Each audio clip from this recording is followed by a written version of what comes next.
Hello students, how are you? Welcome back to Deepak tutorials. Students, जो हमारा chapter चल रहा है कोऑर्डिनेशन कंपाउंड, उसकी लास्ट क्लास तक हम लोगों ने जो कॉम्प्लेक्स कंपाउंड होता है उसके आईयूपीएसी नोमेनक्लेचर से रिलेटेड जो रूल्स थे उसके बारे में बात कर ली थी। आज की इस क्लास में हमारा जो टॉपिक है वो रहेगा वैलेंस बॉन्ड थ्योरी। आज की इस क्लास में हम लोग वैलेंस बॉन्ड थ्योरी के बारे में डिस्कस करेंगे। वैलेंस बॉन्ड थ्योरी को इन शॉर्ट वीबीटी भी लिखा जाता है। वीबीटी यानी कि वैलेंस बॉन्ड थ्योरी, इसका हिंदी टर्म्स होता है संयोजकता बंध सिद्धांत। इसका हिंदी टर्म होता है संयोजकता बंध सिद्धांत। तो स्टूडेंट्स, आज की इस क्लास में हम लोग संयोजकता बंध सिद्धांत, जिसको वैलेंस बॉन्ड थ्योरी कहते हैं, इसके बारे में डिस्कस करेंगे। वीबीटी को स्टार्ट करने से पहले ये जान लेना हमारे लिए जरूरी है कि इस थ्योरी को हम लोग पढ़ते क्यों हैं या इस थ्योरी का हमारे लिए यूज क्या है। तो देखिए, कोऑर्डिनेशन कंपाउंड जो होते हैं, जो कॉम्प्लेक्स कंपाउंड होते हैं, उसकी शेप कैसी होगी, उसकी स्ट्रक्चर कैसी होगी, तो उस कॉम्प्लेक्स कंपाउंड की स्ट्रक्चर को बताने के लिए ये थ्योरी बेनिफिशियल है, यूजफुल है। यानी कि अगर हम लोगों को कोई भी कोऑर्डिनेशन कंपाउंड दे दिया जाता है तो उसकी स्ट्रक्चर को हम लोग बता सकते हैं, अगर हम लोगों को यह थ्योरी आती है तो स्टूडेंट, ऐसे तो हमारे पास बहुत सारे कॉम्प्लेक्स कंपाउंड होते हैं, बट 12th के हमारे सिलेबस के अकॉर्डिंग हम लोग Ml4 कॉम्प्लेक्स और Ml6 कॉम्प्लेक्स, इन दोनों कॉम्प्लेक्सेस की Ml4 कॉम्प्लेक्स और Ml6 कॉम्प्लेक्स, इन दोनों कॉम्प्लेक्सेस की स्ट्रक्चर के बारे में बात करेंगे कि Ml4 कॉम्प्लेक्स की स्ट्रक्चर कैसे होगी और Ml6 कॉम्प्लेक्स की स्ट्रक्चर कैसे होगी। ये दोनों कॉम्प्लेक्स क्या होते हैं, आई होप आप सभी लोगों को पता होंगे। अगर कोई मेटल किसी लिगेंड से 4 इलेक्ट्रॉन पेयर एक्सेप्ट करती है तो उसको Ml4 कॉम्प्लेक्स कहते हैं, और अगर कोई मेटल लिगेंड से 6 इलेक्ट्रॉन पेयर एक्सेप्ट करती है तो उसको हम लोग Ml6 कॉम्प्लेक्स कहते हैं। ठीक है बात। तो हम लोग पहले जो Ml4 कॉम्प्लेक्स है उसके बारे में बात कर लें। तो देखिए स्टूडेंट, Ml4 कॉम्प्लेक्स में हमारे पास दो टाइप की स्ट्रक्चर बन सकती है। Ml4 कॉम्प्लेक्स के अंदर दो टाइप की स्ट्रक्चर बन सकती है। एक स्ट्रक्चर बनती है टेट्राहेड्रल और दूसरी स्ट्रक्चर बन सकती है हमारे पास स्क्वायर प्लेनर। तो ये दोनों ही स्ट्रक्चर Ml4 कॉम्प्लेक्स में बन सकती है, या तो बनेगी टेट्राहेड्रल या बनेगी स्क्वायर प्लेनर। देखिए, टेट्राहेड्रल स्ट्रक्चर को हम लोग बोलते हैं चतुष्फलकीय संरचना, और स्क्वायर प्लेनर स्ट्रक्चर को बोला जाता है वर्ग समतलीय। अब हमें कैसे पता चले कि अगर कोई Ml4 कॉम्प्लेक्स है तो उसकी स्ट्रक्चर टेट्राहेड्रल बनेगी या फिर स्क्वायर प्लेनर बनेगी? हमको कैसे पता चले कि दोनों में से कौन सी स्ट्रक्चर हम लोगों को बनानी है? तो स्टूडेंट, जो वीबीटी है, जो वैलेंस बॉन्ड थ्योरी है, वो किसी कॉम्प्लेक्स कंपाउंड में, अगर हमको कोई कॉम्प्लेक्स कंपाउंड दिया गया है तो उस कॉम्प्लेक्स कंपाउंड के अंदर जो मेटल होती है उस मेटल का हाइब्रिडाइजेशन बताती है, संकरण हमें बताती है। उस संकरण के थ्रू, हाइब्रिडाइजेशन के थ्रू हम लोग आगे क्या करते हैं, स्ट्रक्चर बना लेते हैं। तो अगर किसी Ml4 कॉम्प्लेक्स में जो मेटल है उस मेटल का हाइब्रिडाइजेशन अगर sp3 आया, अगर sp3 हाइब्रिडाइजेशन आया तो उसकी शेप टेट्राहेड्रल होगी, और अगर उस मेटल का हाइब्रिडाइजेशन dsp2 आया तो स्क्वायर प्लेनर होगी। तो ये चीज मैं आप लोगों को क्लियर कर दूं कि अगर कोई Ml4 कॉम्प्लेक्स हम लोगों को दिया जाएगा तो उसके अंदर मेटल का हाइब्रिडाइजेशन या तो sp3 आएगा या तो dsp2 आएगा। अगर sp3 हाइब्रिडाइजेशन आया तो शेप बनेगी टेट्राहेड्रल, और अगर हाइब्रिडाइजेशन dsp2 आया तो शेप बनेगी स्क्वायर प्लेनर। अब ये शेप कैसे बनती है, टेट्राहेड्रल शेप को हम लोग कैसे बनाएंगे और स्क्वायर पिरामिडल शेप को हम लोग कैसे बनाएंगे, उसके बारे में भी थोड़ी बातचीत कर ले। तो देखिए, अगर Ml4 कॉम्प्लेक्स के अंदर मेटल का हाइब्रिडाइजेशन sp3 आया तो शेप बनेगी टेट्राहेड्रल, और उसको हम लोग कैसे बनाएंगे, देखिए ये एक मेटल, इस मेटल के साथ ये एक लिगेंड, ये एक लिगेंड, ये दो लिगेंड तो हम लोग बना देंगे प्लेन में, एक लिगेंड ये बना दिया, एक लिगेंड ये बना दिया। एक लिगेंड इस प्रकार से दिखाएंगे जो कि प्लेन से बाहर की तरफ निकला हुआ है, और एक लिगेंड ये। तो इस प्रकार से जो शेप बनाएंगे उसको हम लोग बोलेंगे टेट्राहेड्रल शेप। और ये कब बनेगी, जब इस मेटल का हाइब्रिडाइजेशन sp3 आए, और अगर ये हाइब्रिडाइजेशन dsp2 आया तो शेप कैसी बनाएंगे, स्क्वायर प्लेनर बनाएंगे। स्क्वायर प्लेनर मतलब एक स्क्वायर है जो कि प्लेन में है, यानी कि देखिए ये एक मेटल, इस मेटल से ये चार क्या जोड़ देंगे, लिगेंड, जो कि एक प्लेन में है, एक समतल में है। तो ये एक लिगेंड, ये एक लिगेंड, ये एक लिगेंड, ये एक लिगेंड। ये वाली शेप स्क्वायर प्लेनर है, ये वाली शेप टेट्राहेड्रल है। और ये बनेगी कब, उसके लिए मैंने आपको कंडीशन बता दी। अब हम लोगों को कैसे पता चलेगा कि इस Ml4 कॉम्प्लेक्स के अंदर मेटल का हाइब्रिडाइजेशन sp3 आया कि dsp2 आया, तो वो हमें कौन बताएगी, VBT बताएगी, वैलेंस बॉन्ड थ्योरी बताएगी। कैसे, उसके बारे में अभी हम लोग बात करने वाले हैं आगे। तो पहले आप लोग इस इतनी चीज को एक बार नोट कर लीजिएगा, इसके आगे अभी और हम लोगों को डिस्कस करना है। इसको नोट डाउन कीजिए आप लोग जल्दी से।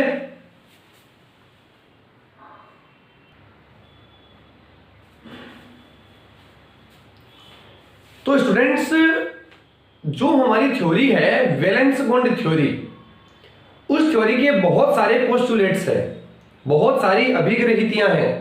हम लोग वन बाय वन कोई एक एग्जांपल लेंगे और उस एग्जांपल के अंदर वन बाय वन जो पोस्टुलेट्स हैं उसके बारे में बात करते चलेंगे।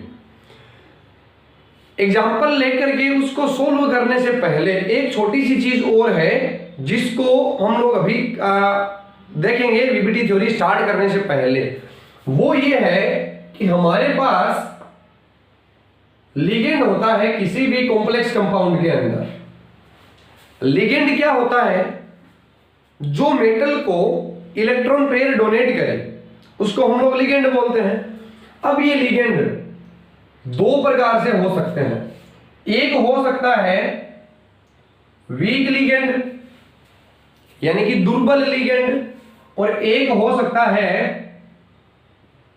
स्ट्रॉन्ग लिगेंड यानी कि प्रबल लिगेंड। अब स्ट्रॉन्ग लिगेंड क्या काम करेगा और वीक लिगेंड क्या काम करेगा। देखिए, स्ट्रॉन्ग लिगेंड का काम यह होता है कि इसको कहीं पर भी यदि अनपेयर इलेक्ट्रॉन दिखाई देगा तो ये उसको क्या कर देगा, पेयर कर देगा, उसका पेयर बना देगा, यानी कि अयुग्मित इलेक्ट्रॉन को ये युग्मित अवस्था में कन्वर्ट कर देगा। कौन, स्ट्रॉन्ग लिगेंड। ठीक है बात। वीक लिगेंड कभी भी अनपेयर्ड इलेक्ट्रॉन को पेयर्ड फॉर्म में कन्वर्ट नहीं कर सकता। तो ये इन दोनों में एक बेसिक डिफरेंस है। स्ट्रॉन्ग लिगेंड इलेक्ट्रॉन्स को अनपेयर्ड से पेयर्ड फॉर्म में ले आएगा, जबकि वीक लिगेंड ऐसा काम नहीं कर सकता।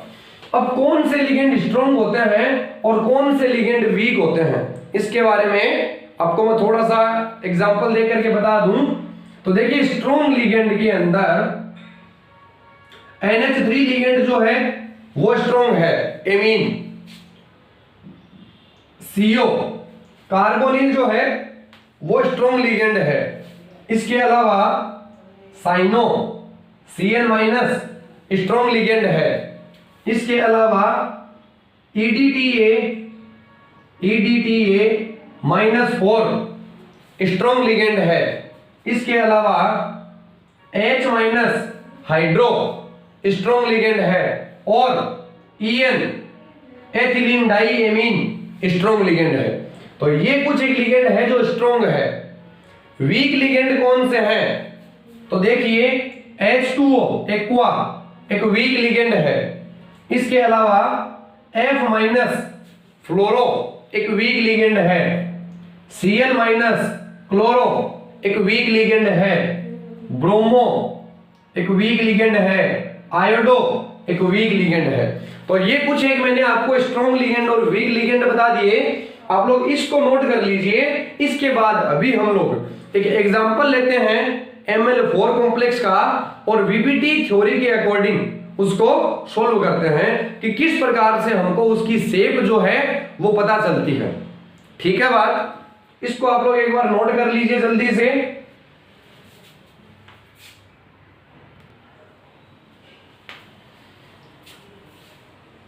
तो अभी हम लोगों ने स्ट्रॉन्ग लिगेंड और वीक लिगेंड के बारे में देख लिया। अब हम लोग फाइनली एक एग्जांपल ले रहे हैं और उस एग्जांपल को स्टेप बाय स्टेप VBT के अकॉर्डिंग सॉल्व करते चलते हैं। तो देखिए स्टूडेंट, हम लोगों ने एक एग्जांपल लिया है NiCN4 विथ -2 चार्ज। ये हम लोगों ने एक एग्जांपल ले लिया। हम लोग देख सकते हैं कि ये एक ML4 कॉम्प्लेक्स है। यहां पे जो Ni है वो 4 साइनों से जुड़ा है, तो ये एक ML4 कॉम्प्लेक्स है। इस कॉम्प्लेक्स का नाम क्या बन जाएगा? टेट्रासाइनो। टेट्रासाइनो हम लोगों ने पिछली क्लास में नोमेनक्लेचर किया है, तो वो भी आप लोगों को आना चाहिए। टेट्रासाइनो निकलेट, टेट्रासाइनो निकलेट, और इसकी ऑक्सीडेशन स्टेट -4 -2 2 बन जाएगी। और आयनिक स्पेयर इसमें है नहीं, तो हम लोग आगे आयन लिख देंगे। ये इसका नाम बन जाएगा टेट्रासाइनो निकलेट सेकंड आयन। हालांकि आप लोगों को वैलेंस बॉन्ड थ्योरी के अंदर नोमेनक्लेचर लिखने की आवश्यकता नहीं होती, बट फिर भी हमको जितना नॉलेज है उतना अगर हम अप्लाई करें तो उसमें कोई नुकसान वाली बात नहीं है। अगर हम कुछ एक्स्ट्रा लिख के आते हैं तो जरूर हमको उस चीज का बेनिफिट होगा।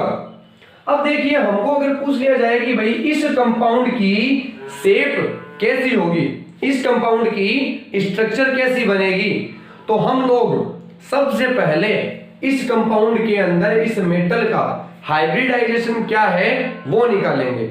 या तो ये आएगा sp3 या तो ये आएगा dsp2। ठीक है, तो क्या किया जाता है, सबसे पहले इस कंपाउंड के अंदर जो मेटल है उस मेटल का इलेक्ट्रॉनिक कॉन्फ़िगरेशन लिखिए। इस कंपाउंड के अंदर जो मेटल है उस मेटल का इलेक्ट्रॉनिक कॉन्फ़िगरेशन लिखिए। तो देखिए मेटल है यहाँ पे कौन सी, निकल, और निकल आती है नंबर 28 पे। 28 के लिए हम लोग लिख देंगे आर्गन 4s2 एंड 3d8। ठीक है बात, आर्गन के अंदर 20 इलेक्ट्रॉन, 18 इलेक्ट्रॉन हो गए, 18 और 2 20, 20 और 8 28। तो electronic configuration argon 4s2 3d8। अब आप लोग ये देखिए कि इस कंपाउंड में जो निकिल है उसकी ऑक्सीडेशन स्टेट कितनी है। तो ऑक्सीडेशन स्टेट कितनी है, 2, और ये 2 है तो ये प्लस में है, क्योंकि मेटल की ऑक्सीडेशन स्टेट हमेशा प्लस में रहती है। तो निकिल +2, आप लोग निकिल +2 का इलेक्ट्रॉनिक कॉन्फ़िगरेशन लिखिए। तो देखो +2 का मतलब क्या है कि निकिल अपने आउटर मोस्ट सेल से 2 इलेक्ट्रॉन डोनेट करके आया है, अपने बाह्यतम कोश से 2 इलेक्ट्रॉन त्याग के आया है, तभी तो उसमें +2 चार्ज आया। तो +2 चार्ज क्या बन जाएगा? आर्गन। आउटर मोस्ट सेल कौन सी है? ये वाली है। तो इसके 2 इलेक्ट्रॉन डोनेट कर दिए, तो ये बन गया 3d8 and 4s0, 3d8 4s0। और जहां पे चौथी सेल स्टार्ट हो गई, देखिए 4s, इसका मतलब यहां पे 4p भी है, 4d भी है, 4f भी है, क्योंकि चौथी सेल स्टार्ट हो गई। तो यहां पे 4p भी है, हालांकि उसमें इलेक्ट्रॉन नहीं है, वो बात अलग है, बट सेल तो है। तो 4s0 4p0, हम लोग लिखने को आगे 4d0 4f0 भी लिख सकते हैं, बट हमारे काम ओनली 4p आएगी। क्यों? अभी थोड़ी देर बाद में आप लोगों को पता चल जाएगा। ठीक है बात। तो हम लोगों ने सबसे पहले जो मेटल थी उस मेटल का इलेक्ट्रॉनिक कॉन्फ़िगरेशन बना लिया। नंबर 2 स्टेप, जो मेटल का ऑक्सीडेशन स्टेट थी उसके अकॉर्डिंग हम लोगों ने इलेक्ट्रॉन क्या कर दिए? रिमूव करवा दिए। 4s में 2 थे, दोनों इलेक्ट्रॉन त्याग करवा दिए। ठीक है बात। अब इन इलेक्ट्रॉन्स को आप लोगों को ऑर्बिटल के अंदर भरना है। ऑर्बिटल कैसे? देखिए आर्गन तक के इलेक्ट्रॉन तो पूरे फुल है, आर्गन एक नोबल गैस है, तो नोबल गैस के कारण आर्गन तक के सारे इलेक्ट्रॉन कंप्लीटली फुल है। 3d से स्टार्ट करिए आप लोग। तो देखिए आपको पता होगा, अगर नहीं पता है तो मैं बता दूं कि d सब सेल के अंदर ऑर्बिटल होते हैं 5। ये 5 ऑर्बिटल बनाइए, 1 2 3 4 और 5। ये 3d में इलेक्ट्रॉन भरने हैं 8 इलेक्ट्रॉन कैसे भरेंगे? सबसे पहले एक एक इलेक्ट्रॉन भर दो। 1 2 3 4 5, ये 6ठा, ये 7वां, ये 8वां, ये 8 इलेक्ट्रॉन भर दिए। इसके बाद में हम लोग लिख देंगे 4s और इसके बाद में हम लोग लिख देंगे 4p। p के अंदर 3 ऑर्बिटल होते हैं, तो ये 3 ऑर्बिटल, ये हमारा 4p। बोलो इतना काम क्लियर है आप लोगों को? मेटल का ऑक्सीडेशन स्टेट, मेटल का इलेक्ट्रॉनिक कॉन्फ़िगरेशन, उसके ऑक्सीडेशन स्टेट का इलेक्ट्रॉनिक कॉन्फ़िगरेशन और उसके इलेक्ट्रॉन को भर दिया। अभी हम लोगों को यहां पे ये चीज देखनी है कि यहां पे जो लिगेंड जुड़ा है वो स्ट्रॉन्ग लिगेंड जुड़ा है कि वीक लिगेंड जुड़ा है। तो हम लोग यहां पे लिख सकते हैं Cn- is a strong ligand. Cn- कैसा लिगेंड है आपका? स्ट्रॉन्ग लिगेंड है। तो Cn- is a strong ligand. और अगर ये स्ट्रॉन्ग लिगेंड है तो ये क्या काम करेगा भाई? अभी मैंने आपको थोड़ी देर पहले बताया था कि स्ट्रॉन्ग लिगेंड का काम अनपेयर्ड इलेक्ट्रॉन को पेयर्ड करना होता है। तो वो क्या करेगा? ये इलेक्ट्रॉन पेयर्ड, ये पेयर्ड, ये पेयर्ड, ये सारे के सारे युग्मित है, पेयर्ड है। ये वाले दोनों इलेक्ट्रॉन अनपेयर्ड है, तो वो इस वाले इलेक्ट्रॉन को यहां से उठा करके यहां कर देगा, उसको पेयर्ड कर देगा। अगर इलेक्ट्रॉन यहां पे पेयर्ड होते तो Cn के पास कोई ऑप्शन नहीं होता। क्यों? क्योंकि ये तो ऑलरेडी पेयर्ड थे, तो वो इसको यहां पे नहीं कर सकता था। बट अगर ये दोनों अनपेयर्ड है तो वो इसको यहां रख के इसको क्या कर देगा? पेयर्ड कर देगा। तो Cn- is a strong ligand, so it convert electrons, it converts electrons into paired form, into paired form। ये इलेक्ट्रॉन को किस फॉर्म में कन्वर्ट कर देगा? पेयर्ड फॉर्म में कन्वर्ट कर देगा। तो क्या सिचुएशन बन जाएगी हमारे पास? हमारे पास सिचुएशन ये बनेगी कि 3d में जो 8 इलेक्ट्रॉन है वो 8 के 8 अभी पेयर्ड सिचुएशन में बन जाएंगे। ये 2, ये 4, ये 6 और ये 8, ये 3d के 8 इलेक्ट्रॉन इस प्रकार से भरे जाएंगे। ठीक है बात। अब देखिए Ni के साथ 4 क्या जुड़े हैं? लिगेंड जुड़े हैं। एक लिगेंड क्या काम करता है? एक इलेक्ट्रॉन पेयर देता है।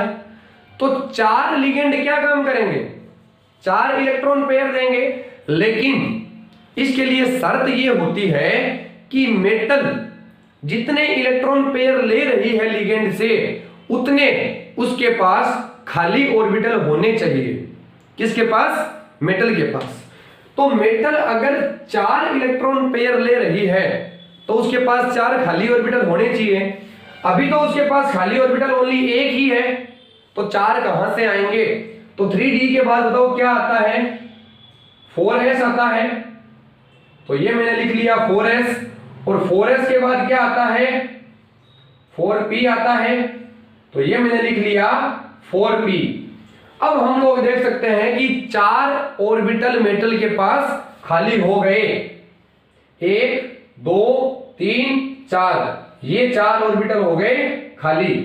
तो इन चारों के अंदर Cn क्या करेगा, एक इलेक्ट्रॉन पेयर दे देगा। तो ये 1 electron pair, 2 electron pair, 3 electron pair, 4 electron pair. हो गई यहां तक की स्टोरी क्लियर, कोई डाउट नहीं। अब मैं ये बोलता हूं, इस चीज को आप लोग ध्यान से सुनिएगा कि मेटल ने लिगेंड से जब इलेक्ट्रॉन पेयर लिए तो मेटल के कौन कौन से ऑर्बिटल उसमें काम में आए, वो ही उसका हाइब्रिडाइजेशन होता है। तो मेटल ने इलेक्ट्रॉन पेयर कितने लिए, 4। तो ऑब्वियसली मेटल के 4 ऑर्बिटल काम में आए, और वो 4 ऑर्बिटल कौन कौन से हैं। तो देखिए, एक तो ये ऑर्बिटल है, ये ऑर्बिटल कौन सा है, डी का है, तो डी। एक ये ऑर्बिटल काम में आया, तो ये कौन सा है, एस, तो ये एस।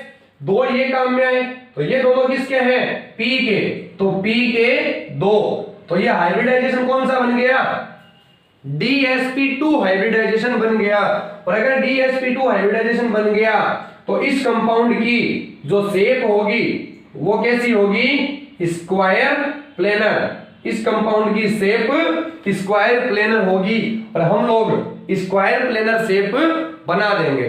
कैसे बनाएंगे, मेटल है आपके पास निकिल, तो ये निकल मेटल, इससे ये एक स्क्वायर प्लेनर बनाएंगे। ये एक स्क्वायर बना लिया प्लेन में, और चारों लिगेंड कौन कौन से हैं, Cn, Cn, Cn and Cn, ये चारों लिगेंड लिख दिए। निकल के ऊपर चार्ज है +2, तो ये +2 चार्ज लिख दिया।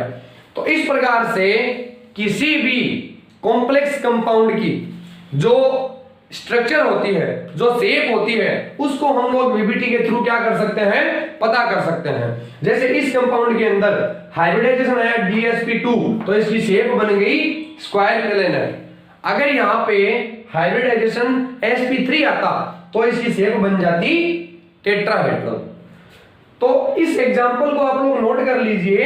अभी एक और एग्जांपल देखते हैं हम लोग, और उसको भी वीबीटी थ्योरी के अकॉर्डिंग सोल्व करने की कोशिश करते हैं।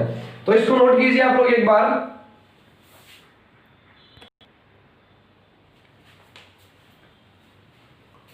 तो स्टूडेंट्स, अभी हम लोग एक और एग्जांपल लेते हैं Mn4 कॉम्प्लेक्स का, और उसको भी वीबीटी के थ्रू सोल्व आउट करते हैं।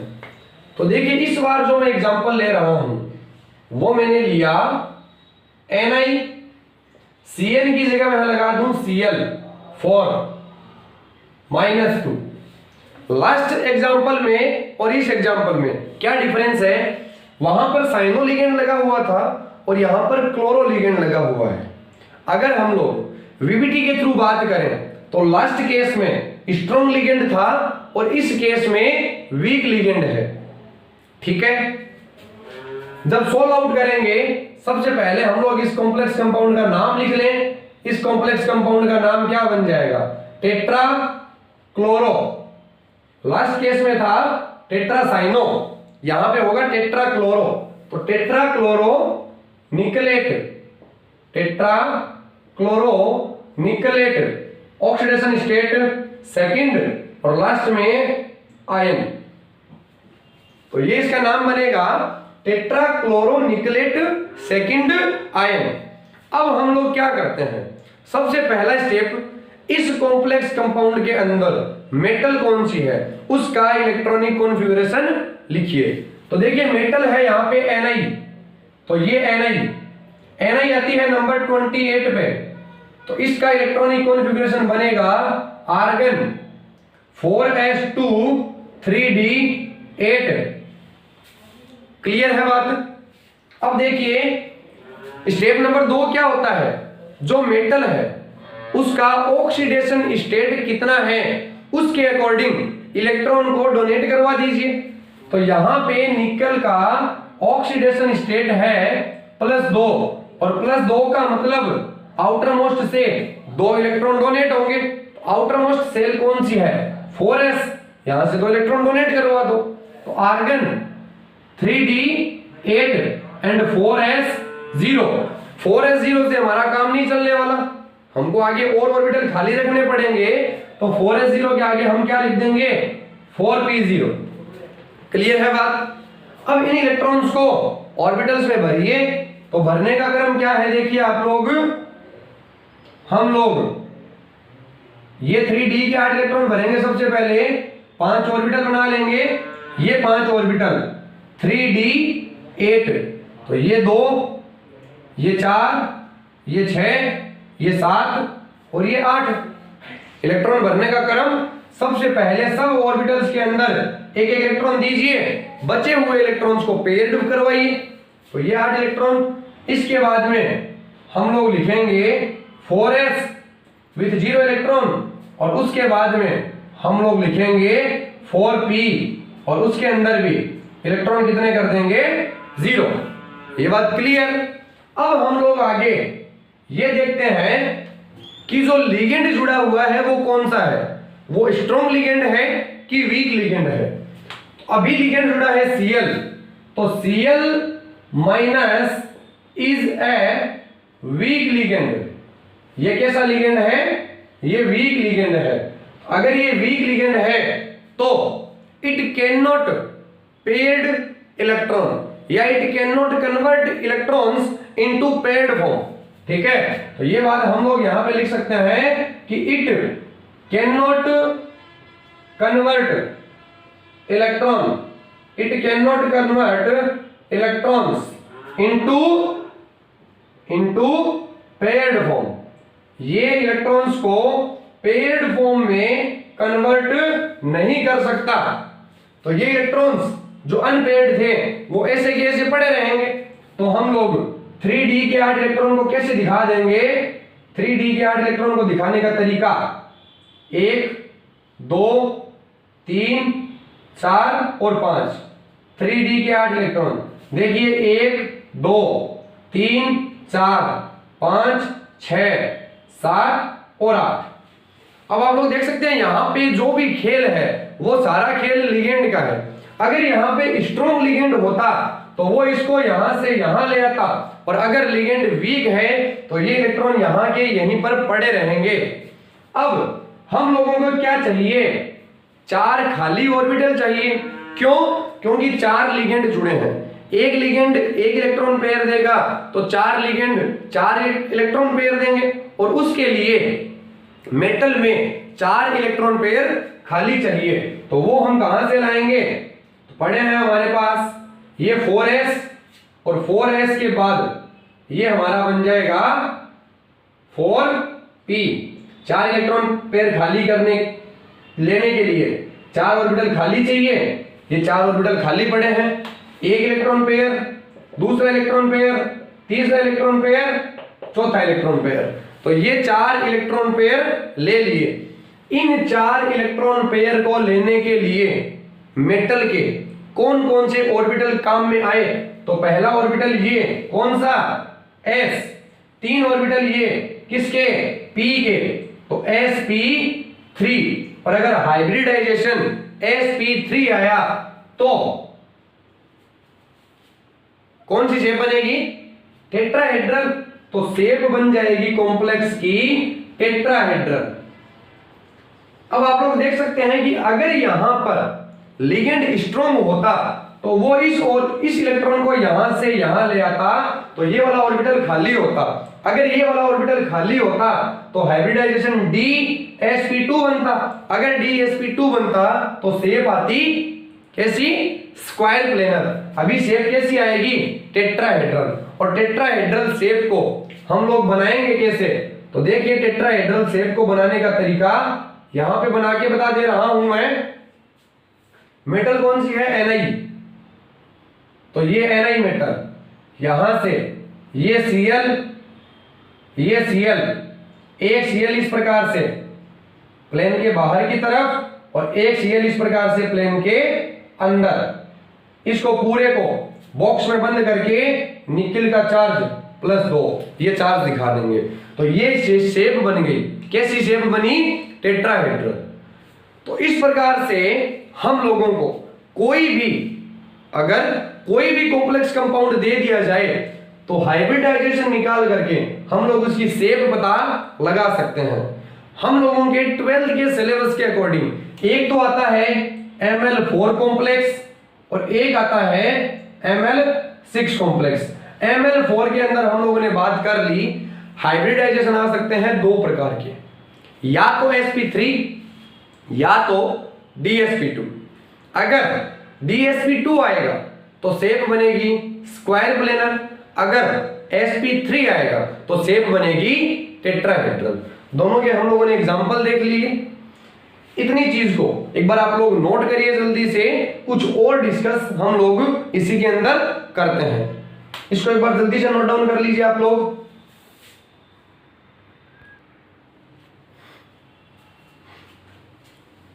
देखिए स्टूडेंट्स, अभी हम लोगों ने निकिल मेटल के दो अलग अलग एग्जांपल्स लिए, एक स्ट्रॉन्ग लिगेंड का लिया और एक वीक लिगेंड का लिया, और दोनों एग्जांपल्स को वीबीटी के थ्रू सोल्व करके टेट्राहेड्रल शेप भी देख ली और स्क्वायर प्लेनर शेप भी देख ली। And I hope Ml4 complex के अंदर जो वीबीटी थ्योरी है वो कैसे अप्लाई होती है इस चीज के बारे में आप लोगों को नॉलेज हो गया होगा। तो अभी हम लोग एक और एग्जांपल ले लेते हैं। अगर आप लोगों को नहीं समझ में आया तो इस एग्जांपल से और ज्यादा क्लियरली समझ में आ जाएगा, और अगर आप लोगों को समझ में आ गया तो इस कॉम्प्लेक्स को वीडियो को पॉज करके पहले खुद से सोल्व करने की कोशिश कीजिए, फिर आगे इसका सॉल्यूशन देखिए। तो स्टूडेंट एक एग्जांपल ले रहा हूं मैं। एग्जांपल है ZnH2O 4 टाइम्स Cl2। ये एक कॉम्प्लेक्स कंपाउंड है। अगर आप लोगों को समझ में आया है तो इसको यहीं पे पॉज कीजिए और इसको खुद से सोल्व कीजिए। देखिए हम लोग इसका सॉल्यूशन देखते हैं। सबसे पहले इसका नाम लिख लेंगे। नाम क्या है? Tetra aqua zincate, tetra aqua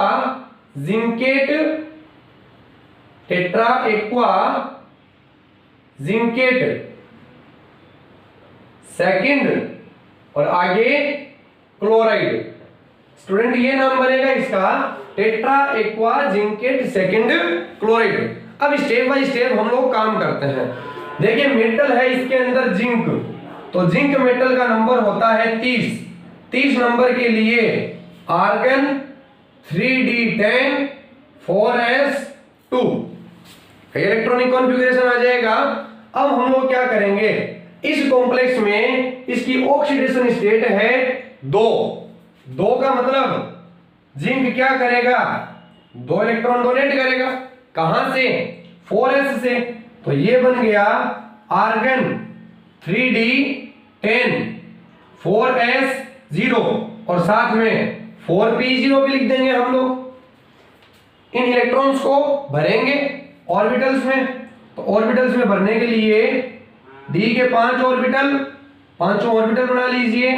1 2 3 4 और 5 3d10 1 2 3 4 5 6 7 8 9 10, और ये यहां पे 4s और ये यहां पे 4p। ये लीजिए, ये 4s और ये 4p।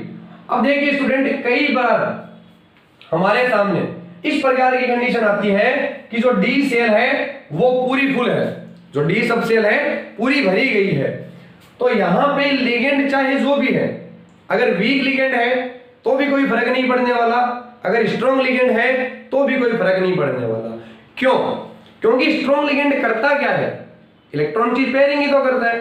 पेयरिंग तो ऑलरेडी हुई पड़ी है, तो क्या होगा, कुछ नहीं होने वाला। हाँ, लिखने को हम लोग लिख सकते हैं कि H2O is a week ligand, H2O is a week ligand. और ये बात हम लोग क्यों लिखते हैं ये भी बता दूं, इस चीज का बहुत बड़ा रीजन होता है, जो आपकी कॉपी चेक करने वाला एग्जामिनर होता है उनको इन छोटी छोटी बातों का बहुत इफेक्ट पड़ता है। वो एक्चुअल में इस बात को देख करके ये चीज सोच लेता है खुद से ही कि स्टूडेंट को नॉलेज तो है, इस टॉपिक के बारे में नॉलेज है, तो वो आपको नंबर देने की कोशिश करता है। तो देखिए अब क्या होगा, 3D10, ये 3D10 हम लोग 10 के 10 इलेक्ट्रॉन पूरे भर देंगे, इसमें कोई ज्यादा सोचने वाली बात है नहीं। जैसे पहले भरे गए थे वैसे के वैसे अब भरे जाएंगे, 2 4 6 8 10। अब हम लोगों को 4 ऑर्बिटल चाहिए खाली मेटल के। कहां से आएंगे, ये पड़ा 4s खाली, ये पड़ा 4p खाली, तो 4 ऑर्बिटल खाली हो गए। इन चारों को पकड़िए और इन चारों के अंदर एक एक क्या कीजिए, इलेक्ट्रॉन पेयर डाल दीजिए। बताओ हाइब्रिडाइजेशन कौन सा हुआ, sp3। तो हाइब्रिडाइजेशन अगर sp3 है तो शेप बताओ कैसी बनेगी, शेप बनेगी टेट्राहेड्रल। तो ये आपकी शेप बन गई टेट्राहेड्रल। समझ में आ गई बात, किस प्रकार से हम लोग Ml4 कॉम्प्लेक्स को सोल्व करते हैं। अगर यहां पर H2O की जगह है, अगर यहां पे H2O की जगह है मैं NH3 लेता तो क्या होता, एक्वा की जगह है एमीन आ जाता, एक्वा की जगह है एमीन आ जाता। हम लोग यहां पे क्या लिख देते, NH3 इज ए वीक की जगह है क्या कर देते, स्ट्रॉन्ग कर देते। लेकिन फर्क क्या पड़ा उस चीज से, स्ट्रॉन्ग लिगेंड है लेकिन पेयर तो ये करे हुए ऑलरेडी, तो इलेक्ट्रॉन्स को पेयर तो कर नहीं सकता, तो उसकी भी शेप कैसी बनती, टेट्राहेड्रल शेप बनती। ठीक है, शेप बनानी है तो शेप हम लोग बना के बता सकते हैं, Zn NH3 NH3, ये एक लिगेंड इस प्रकार से आप प्लेन के बाहर की तरफ बना दीजिए NH3, और एक ये प्लेन के अंदर इस प्रकार से NH3, इसका चार्ज +2, तो ये +2 चार्ज, इसको ब्रैकेट में बंद कर दीजिए। ठीक है बात। तो स्टूडेंट इस प्रकार से किसी भी Ml4 कॉम्प्लेक्स की VBT किस प्रकार से हम लोग उसको सोल्व आउट करेंगे और किस प्रकार से उसकी शेप जो है वो बताएंगे। आई होप आप सभी लोगों को क्लियर होगा। फिर भी अगर किसी स्टूडेंट को कोई डाउट आता है तो कमेंट सेक्शन में अपना डाउट डालिए, मैं श्योरली आप लोगों को उसका आंसर दूंगा। स्टूडेंट आज की इस क्लास को हम लोग यहीं पे समाप्त करते हैं। नेक्स्ट क्लास में हम लोग VBT थ्योरी के ही बारे में और बात करेंगे, लेकिन Ml6 कॉम्प्लेक्स में। Ml4 कॉम्प्लेक्स तो हमारा हो चुका है, Ml6 कॉम्प्लेक्स में VBT किस प्रकार से हमारे काम आती है या किस प्रकार से Ml6 कॉम्प्लेक्स की शेप बताई जाती है VBT के थ्रू, उसके बारे में हम लोग बात करेंगे। तो आज की इस क्लास को यहीं पे समाप्त किया जाता है। मिलेंगे हम लोग नेक्स्ट क्लास में, तब तक के लिए bye bye and thank you for watching.